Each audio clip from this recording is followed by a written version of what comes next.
block, banging. As soon as the defender turns his head, somebody make themselves available, and he delivers it.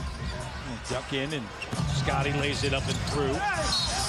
And Suggs goes in strong with a bucket. I'm sure you know the Spider-Man meme. That would be the best way to describe the Orlando Magic and the Toronto Raptors, two elite defensive teams who struggle offensively, centered around two forwards in Franz Wagner and Paolo Banchero for the Magic, and Pascal Siakam and Scotty Barnes for the Raptors. It's been a big brother, little brother relationship for quite some time, but tonight, the little brother showed the big brother that he's all grown up now, as the Raptors lose 126-107 and virtually eliminate themselves from the NBA's in-season tournament. We started the game very sluggish. We knew that we were going to go against a team that does really good job in transition and running, which is that we started the game for whatever reason we could not catch up with their pace. The first half was dictated by the Magic, who were flat out executing better than the Raptors were on both ends of the floor. Orlando jumped out to a 27-point lead at one point in the game,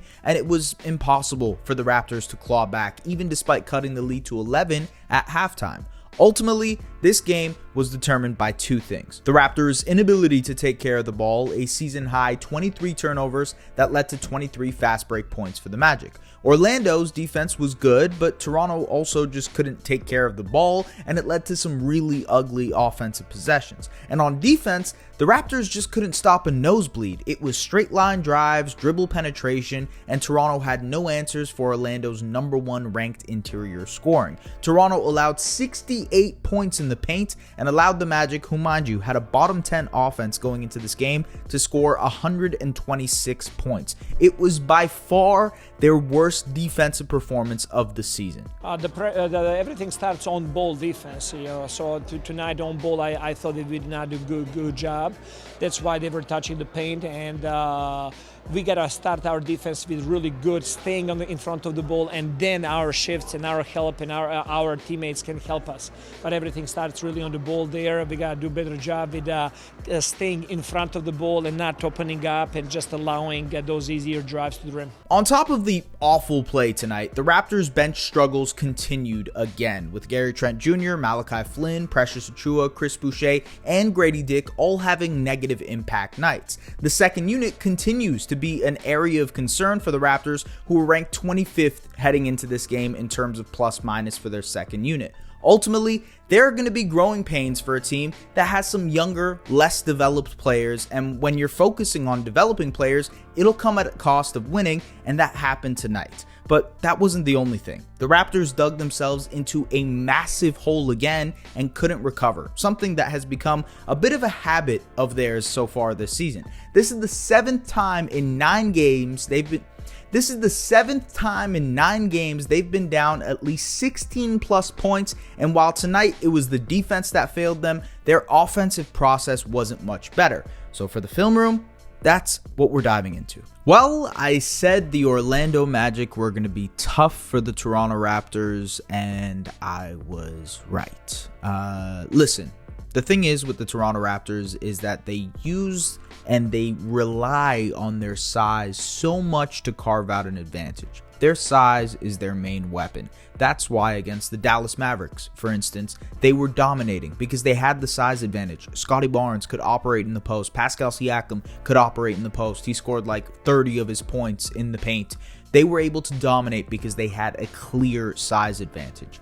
Against bigger teams this season, they have very clearly struggled on the offensive end. Against Minnesota, if you'll recollect, Scotty Barnes and Pascal, yeah, they had pretty good games. Scotty had a great defensive game, but offensively, they struggled in that game. Philadelphia, with Joel Embiid in the middle, they struggle offensively because they can't get into the paint. They can't carve out advantages near the rim, and when that happens, it makes it a lot tougher for the Raptors to have their main calling card on offense, which is the post touches, which is dominating the interior, which is what they like to hang their hat on. And tonight against Orlando, a team that has the size, has the capability to match their physicality and their size, especially at the forward spots, they struggled offensively. So I thought the Orlando Magic did a great job of containing the Raptors and using their size to bottom them up on drives and just walling off the paint for them. You see there's no real paint advantage gained here. Scottie Barnes catches it in the post, and Paolo one-on-one can match him in his size and physicality.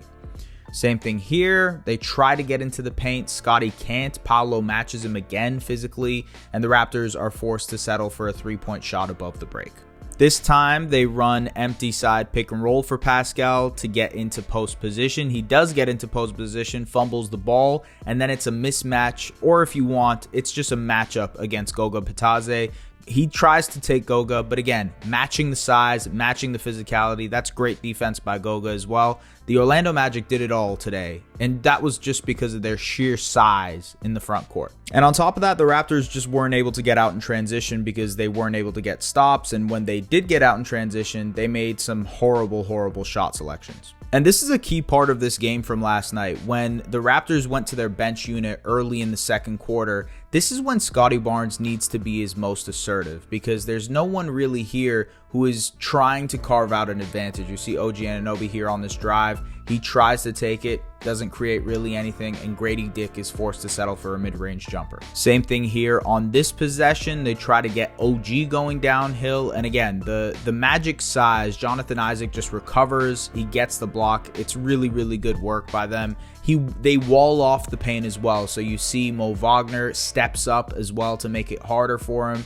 It's just great work. It's the sheer size of Orlando, and because the Raptors, the Raptors calling card is this size, Orlando was able to match it physically. I thought Paolo did an excellent job on Scottie all night. Here he contains the dribble drive and then stops the ball. They do this ball screen action, and Scottie's forced into a tough fadeaway jump shot that he makes. But ultimately, you see my point here. The Orlando Magic consistently last night walled off the paint with multiple bodies, forcing tons of help, and it caused a lot of turnovers, but ultimately it also forced the Raptors to be really stagnant offensively. When they can't carve out an advantage with their size, when they can't get into the paint, when they can't force paint touches, the Raptors struggle offensively, and that's what was very evident tonight in this game. I could have done another extra 10 minutes on the defensive breakdowns. The Raptors were terrible when it came to their turnovers, so Orlando got out in fast breaks,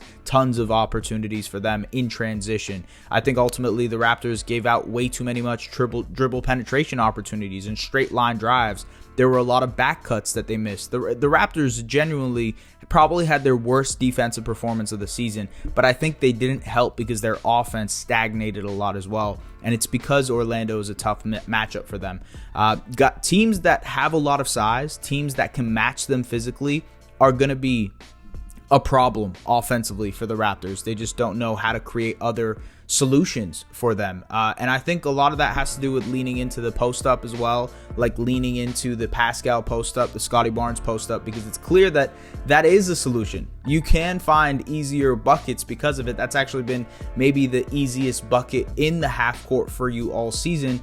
They weren't able to do that much tonight because Orlando matched them physically. And when that happens, when even the easy buckets you're used to aren't going down because a team can match you in that area, what other options do you have? What counters do you have to that?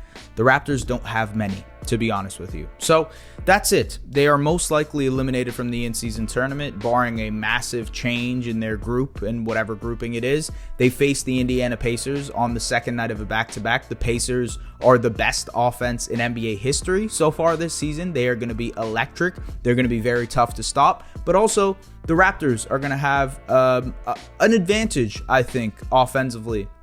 I think they'll be able to carve out some things and get things going offensively against the Pacers compared to the Orlando Magic, who, just kind of outsized them tonight in this one. So thank you very much for tapping in. As always, check out the Objective Basketball Podcast if you're interested in more general NBA content.